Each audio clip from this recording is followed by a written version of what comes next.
Hello everyone, I'm Raijin Rising, and this video is made entirely of spoilers for the pre-third semester portion of Persona 5 Royal. And unfortunately, some things from after that a little bit, but that's your warning. So I'm going to show first my reaction to the first major spoiler of the Royal experience. So here it is.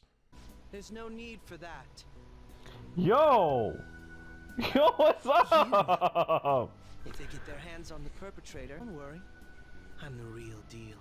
I don't. Okay, you saying it like that does not help Just me. What do you mean by that? I mean, what? You're overthinking this. I have no hidden agenda at this point. I mean, If I had I to would explain hope. my- Okay, that would save a lot of time. so I'm sorry. You can forget everything I just told you. I swear that this will be properly I just- settled. I.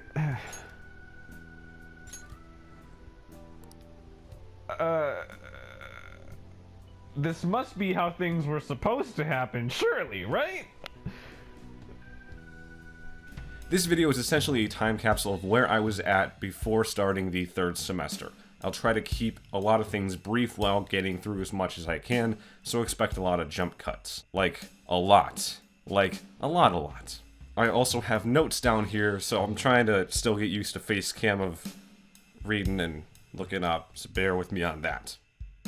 So just to be clear about where I'm at, I've only seen that scene with Akechi coming back and offering himself.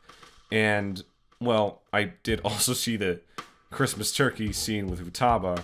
You know, I don't have a romantic partner yet. I'm saving myself for Sumire, so I didn't really have a scene with any of them.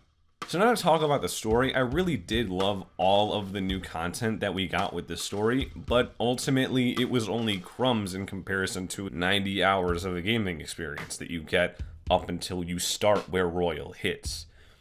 You know, I loved talking with Maruki, I loved talking with Akechi and getting to see a side of Akechi that you just don't. And as I was playing, I noted that, like, I really hoped that getting to see this more casual Akechi meant that there was something better for him beyond the split that happens in Shido's palace. And I was so thankful to see him come back, if only for that. And any time a new scene hit, you know, any time you see Maruki on screen, or any time you see Sumire on screen, it's like, oh, we're in some new stuff. And, you know, my hype level just goes through the roof, because when you're in this drought for so long, you know, anything is a treasure. And now to get into the different theories that I have for where the third semester could go, I guess by and large I should say that I just have absolutely no idea, because I'm still at a portion of the game where everything seems closed, that all of the different arcs, like there's not really any loose ends happening right now other than Akechi showing back up. So that's, I don't really know what to work with other than, like, the metaverse is probably not gone, because if it were gone, there would be no more game to play, yet they added an entirely new gaming section, so I'm sure the metaverse isn't gone. I don't know in what form it will show up, or if it even changed at all to begin with, but I mean, it's not gone. Maybe it's not gone because there are still people who think it exists, right? You know, reality is inside all of us, as Morgana says, and there's still plenty of people who worked under Shido who would rather the metaverse still existed, and so it still does. Maybe that's...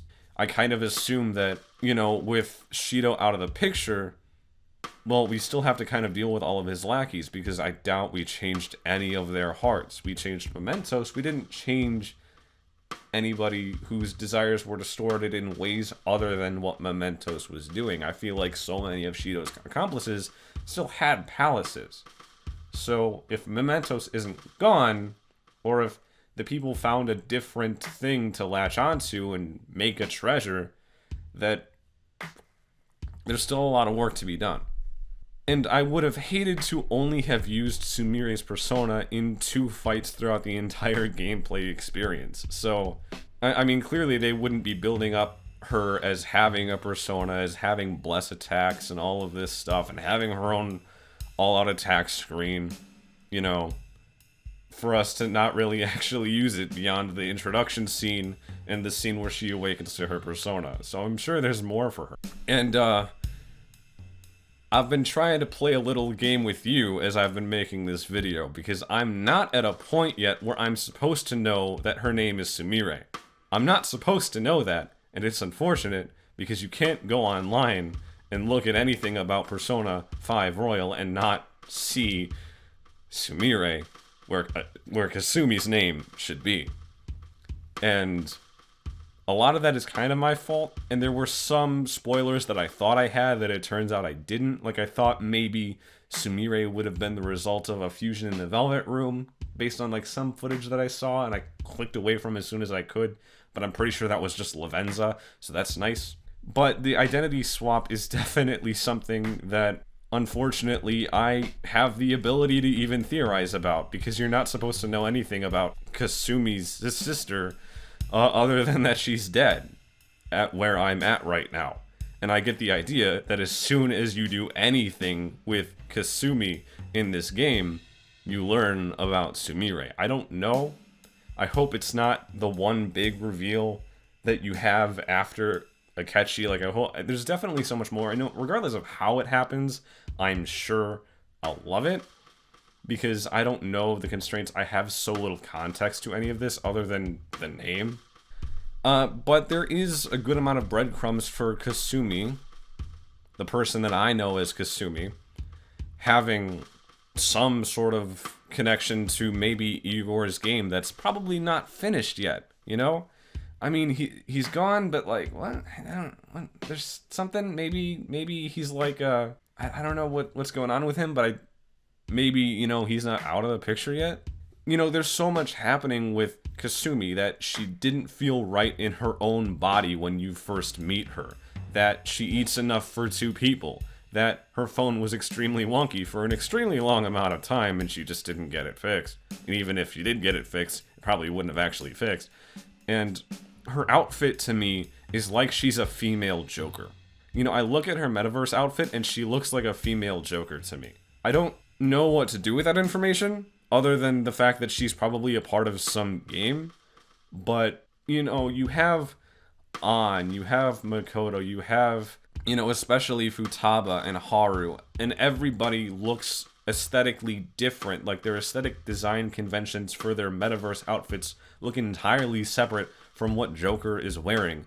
But it looks like Kasumi is just like a female, like if there were a female protagonist for Persona 5 Vanilla, it would look like, she would look like Kasumi to me. So there's something going on there.